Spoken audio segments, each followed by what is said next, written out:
Welcome to MSP 1337. I'm your host, Chris Johnson, a show dedicated to cybersecurity challenges, solutions, a journey together, not alone.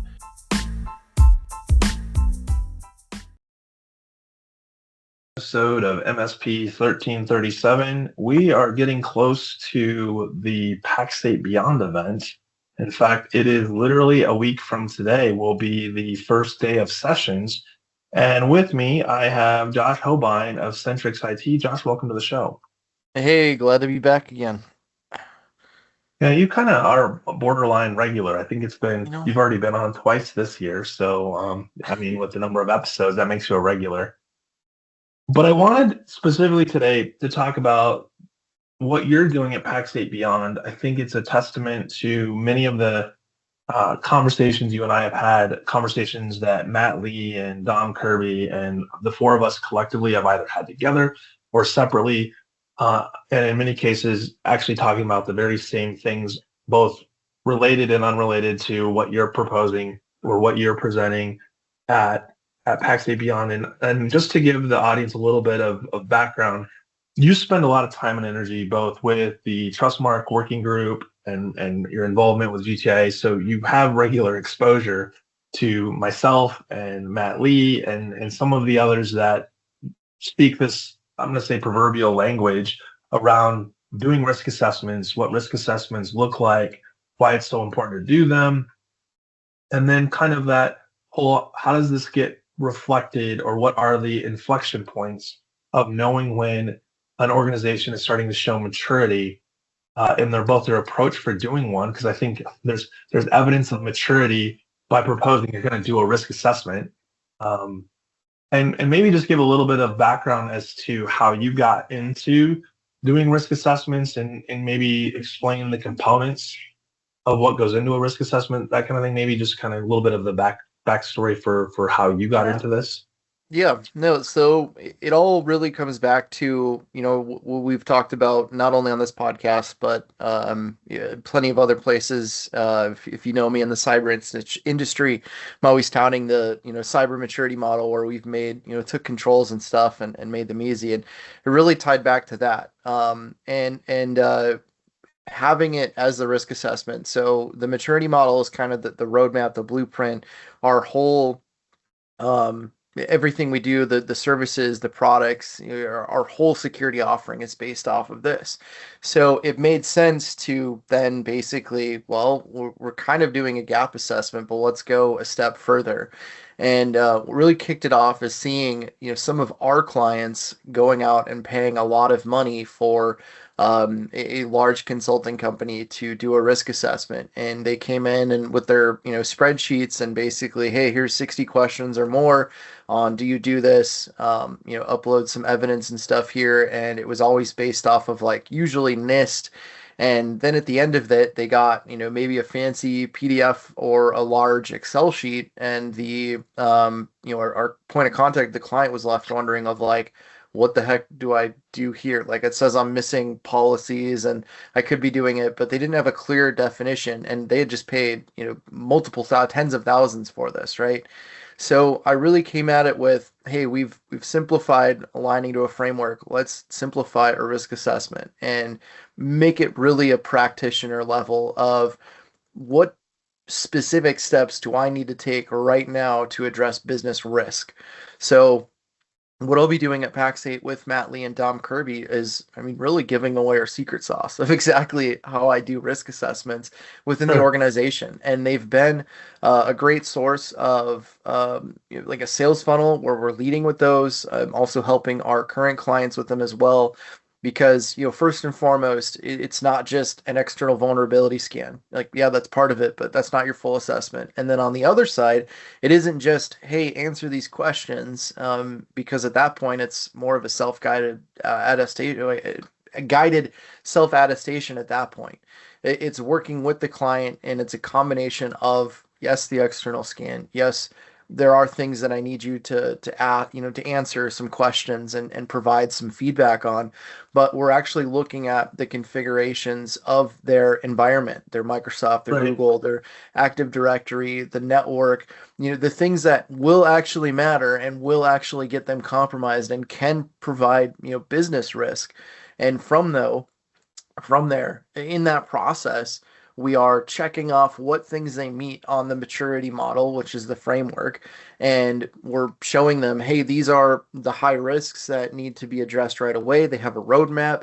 They have a frame, like they're aligned, like they see which controls they meet and which ones they don't meet on that maturity model. So not only do they get a roadmap of these need to be fixed, they're also aligned to a simpler framework, and it is really easy for them to, either hire us, hopefully, to help them with that.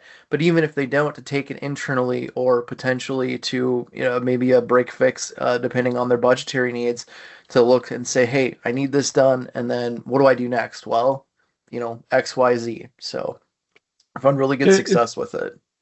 it's interesting. I was thinking about when you look at any framework and you think about the role you play as the MSP in the equation, if it's a prospective client, what are the things that they would get by having your services that they would inherit, right? So like we know that if you use CIS Top 18 as an example, or the Trustmark maybe is something you're using internally to help you navigate. This is what we're doing internally. What are the things in here that we would also then transfer or the client would inherit? And it's interesting because every MSP I've talked to can talk about the services that they deliver, but they often can't talk about what those services actually align to. So if I did a gap assessment, I did a discovery, risk assessment on a client, I don't really have a good way if I just do it, shoot from the hip and say, oh, look, I did a vuln scan. Look at all the bad things. What does that mean? What were the risks that I'm basically telling them that they have? And do they even matter when we look at it through, the microscope and say, oh, yeah, saw this vulnerability, but it only can be exploited if the following three things are true. So let's Yep. let's not put that as a red alert, like go do this right now, and then have them think like, well, I have to hire somebody to do this because I don't even understand what you're telling me, and you're telling me to go and fix this. That seems like we're just asking, whether the blind leading the blind. Yep. So, so you go through and do this sort of risk assessment, and you come away with like these are the things that are needing to be done. But how do you get them to understand that this isn't you're not looking to find bad things to just have them go and feel like, man, we were doing it all wrong. Woe is me. They've given me a really clear picture of how much we fail at providing the security to our organization, either through the existing MSP if they have one, or their internal IT infrastructure, whatever that might look like. How do you help them understand like what you're doing isn't about damaging a relationship potentially with their existing MSP or any number of participants in this equation, because we all see the forest through the trees differently. Yep.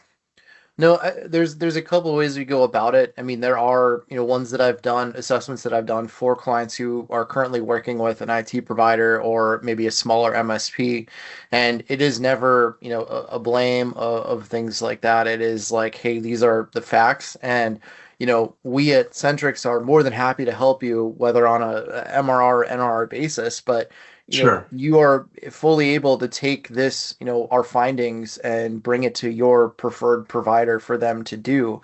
But there's also been other times where it's like, hey, you guys are in a really good position. There's only a handful of things that we would recommend. And really it's more on the governance and leadership side of things. There's no, glaring holes, things like that. Maybe we recommend an in-depth, like actual penetration test from another firm because the risk assessment is not doing that. Um, Right. but yeah, it's really more of a collaborative effort rather than a blame. Sometimes there are glaring holes, and again, it isn't just you're just presenting the facts, and it's how you present them, and again, offering your assistance. But you're there as like the third party attestation of, hey, this is what you guys are meeting. This would be the recommendations. Our roadmap, our budget. But again, feel free to take this internally or whoever Sure. you want, and work with them on fixing it. And we're here if you guys need extra help. Do you find that there's a challenge with helping them understand where their burden of responsibility and take action? Like, every time an MSP takes on a new client, you take on new risks too, right? Like that Yep. client, regardless of your risk impact or your risk assessment, regardless of that, you're inheriting risk as soon as they become your client. Do you have how do you navigate that? Because I feel like that is one of the biggest challenges that any MSP is going to face in thinking about things like, did you ask to see their insurance questionnaire that they filled out? Yeah. Do they have insurance for the E&O and for cyber liability? Do they have those things in place? And, it's the one I always hate to hear is like, well, we have E&O, but you guys handle all of our cybersecurity, so you should be carrying the cybersecurity insurance. Yep. And it's like, Yep. wait. Cybersecurity insurance is for the MSP that gets popped, not for an MSP's client that gets popped. Yep. That's E&O. And I can almost guarantee you that most of those clients are not thinking about how they have to carry E&O and cyber liability for their clients downstream from them, which is that, 6 degrees of Kevin Bacon. But like, if we're not looking for those things and helping them understand responsibility just at the insurance level, how do we ask them questions to show that they understand the responsibilities of risk that they have as they engage in that agreement with you as well? Yep. So we've actually built it into, so if somebody signs on with us as a client, we obviously are doing our homework. Our onboarding is a project. It's a 4-week project that's ran where we're doing a lot of discovery. But as part of that, the risk assessment outline that I do as a project is built in to that cost. So all of the clients are really getting one, so we understand the risks and can help with that roadmap. But yeah, it's happened for sure. Is there's only so much sales conversations and quick assessments can look at. But as you start getting into the environment, we have a document of like known issues that are logged, that are fixed, that need to be followed up on. That if it's bad enough where 3389 is open to the world, we might like Sure. step in. But all of those Oh things no, are no, you documented, change and it to 3390 to keep them secure. yeah. Security by obscurity, like That's they right. won't think of trying other ports. But They won't yeah, they won't port scan. No. no, of course Um, not. well, so let me ask you a question, because I think this is a really good segue. Is you're thinking about doing the risk assessment, you think about things like vulnerability scanning and all the different things that you can uncover through those tools or resources that, I mean, even asking questions can often tell you a whole lot about things like policy enforcement. How do you navigate when you're providing them with some of that feedback and the things that they need to do, but they don't actually understand what that means? So one of the reports that I used to use all the time back in the day, and it was actually the first time I'd seen it, was a vulnerability scanning tool that did both the scanning and the remediation, but it showed you 30 days in rear, current, and 30-day future, right? So like Yep. it says, we've solved for these things. This is currently what's still showing up as needing to be remediated potentially. And then here's an outlook going 30 days into the future of what we plan to do with the existing remediation. The flaw that it had, the report was great, assuming those were things that you wanted to actually do. The problem was it was all automated and it just showed what it found, what it deemed to be, true, whether it was a false positive or not. Here's the list. And sometimes it was repetitive, right? It would show you Yep. you have 35 assets and they all have the same vulnerability. Well, it would show up as 35 vulnerabilities, which is true, but that's a dirty way of looking at, hey, if I fix this one thing, it fixes 35. I'm doing one task to Yep. remediate 35 problems. How do Yep. you, I mean, that seems like a big one.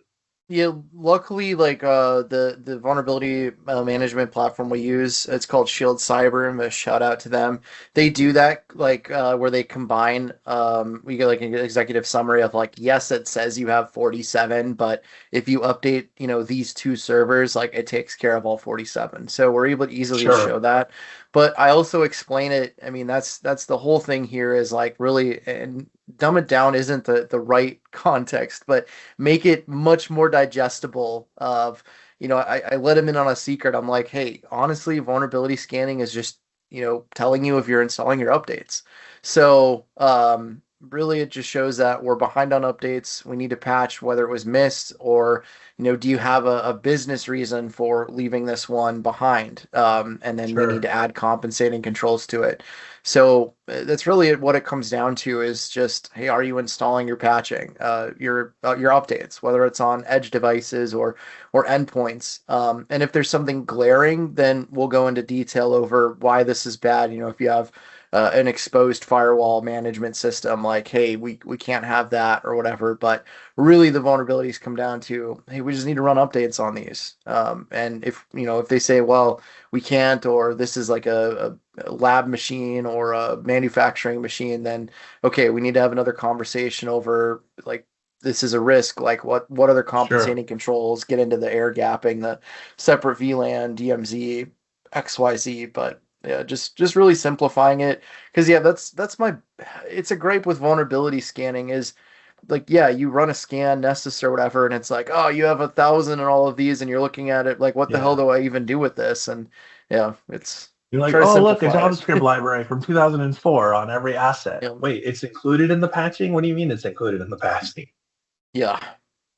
So we've got a few minutes left. I would love to have you kind of give some hype around the session that you're doing next week because I think it's very compelling as you are going to be exposing some of your secret recipes, secret sauce, if you will, to the MSPs that join for that session.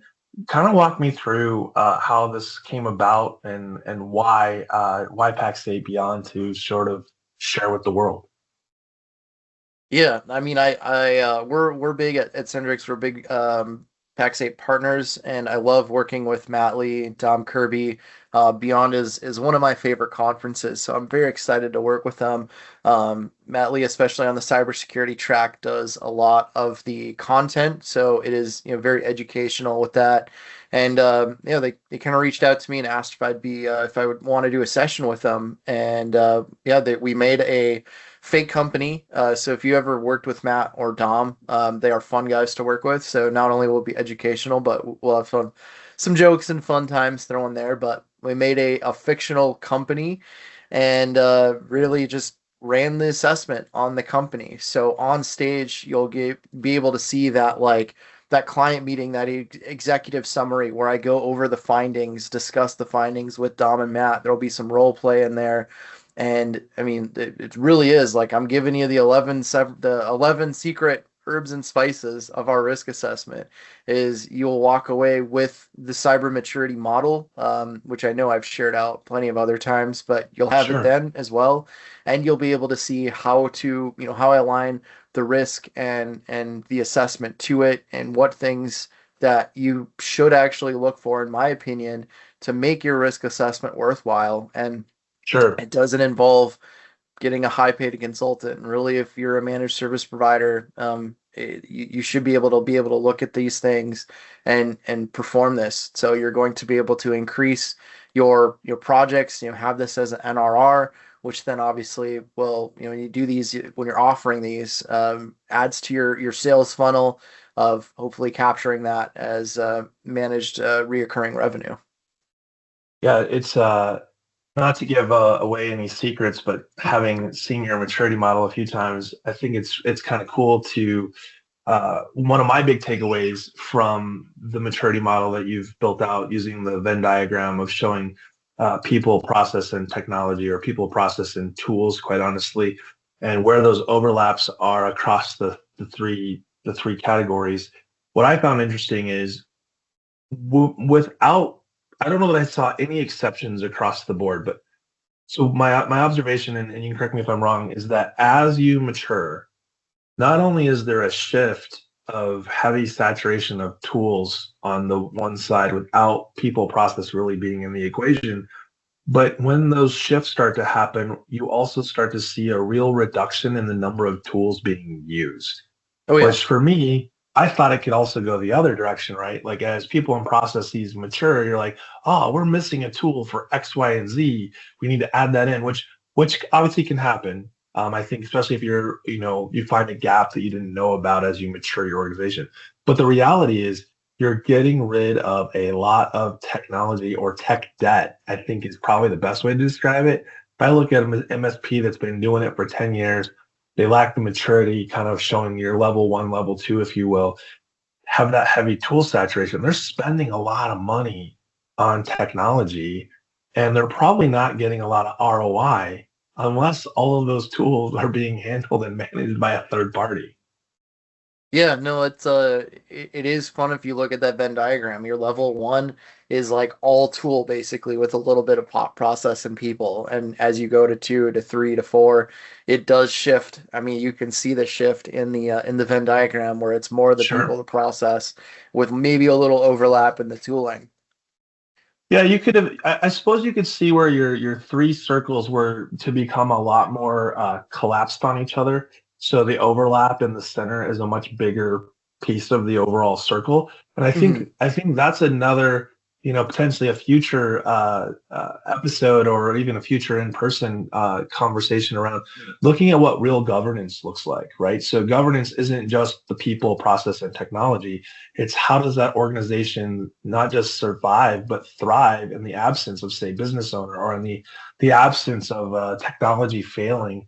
And I think we tend to see that getting missed. I had this conversation this morning. We were talking about um, the research that Carol and April and the team put together for the ASCII shows, basically talking about where AI adoption is happening, and it's that survive, thrive, et cetera. Of like the AI train has come and gone. Right, we're no longer dealing with when AI gets here or when we adopt AI. I think they said something like 96% or 98% of the SMB space has already adopted AI in some way, shape, or form, whether it's Yep. shadow AI or just turning on, say, things like Copilot. But what was interesting, and I think this kind of goes to where you're doing the risk assessments, where this maturity model comes into play, is that it kept coming up over and over again. Leadership has to establish with the organization what are the outcomes we want from AI. And then it was like talking about things like how does the strategy look as far as getting all the right people, who's the champion in our organization around AI. And one of the things that it points to is that most organizations in the SMB space have not invested in roles and responsibility.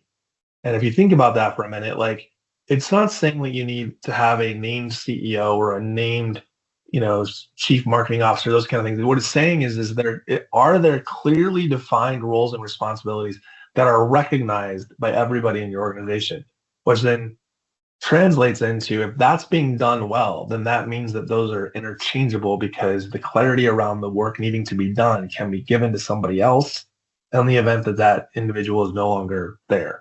And so that kind of comes into like what came into like the fourth through sixth sections of the AI conversation, which was this is tied to maturity. Maturity is tied directly to good governance. And I think to like it goes back to like pretty much everything that we've been talking about today is that a risk assessment identifies either the absence of maturity in certain domains or the opportunity to mature because of what the risk assessment uncovers. Yep. Well, so we've got your session. Is it on Tuesday or Monday of next week? I believe it's on Tuesday. I think I'd have to look so. at the schedule, but I'm fairly certain, yeah, it's Tuesday afternoon. So Well, there you have it. For those of you that are listening to this episode, I hope to see you. Josh hopes to see you both in his session and to network and hang out with us at the upcoming PAX 8 event. I will be there Sunday through Tuesday. Josh, I assume you're going to be there Sunday night or Monday. Yep. I'll be there So Saturday actually, Saturday through I, Wednesday. I actually get in on Saturday. I go home on Wednesday. So you have to plan, right? You can't just be there like get there on Monday. You'll miss something. So Exactly. yeah, I'm excited. We know all of the Pack State peeps that will be there. I actually got to listen to Rex Frank speak at ASCII, and knowing it kind of had some foreshadowing of the things that he'll be presenting on at the upcoming event. And GTIA has some big announcements that I think will be being shared at this coming PAX 8 event. So we hope to see you there. We'll have a booth in the Tech Pavilion, and I think a good percentage of our leadership will be there. So be sure to say hi. Uh, For everybody else that's not going to be there, too bad. So sad. Thanks and have a great week.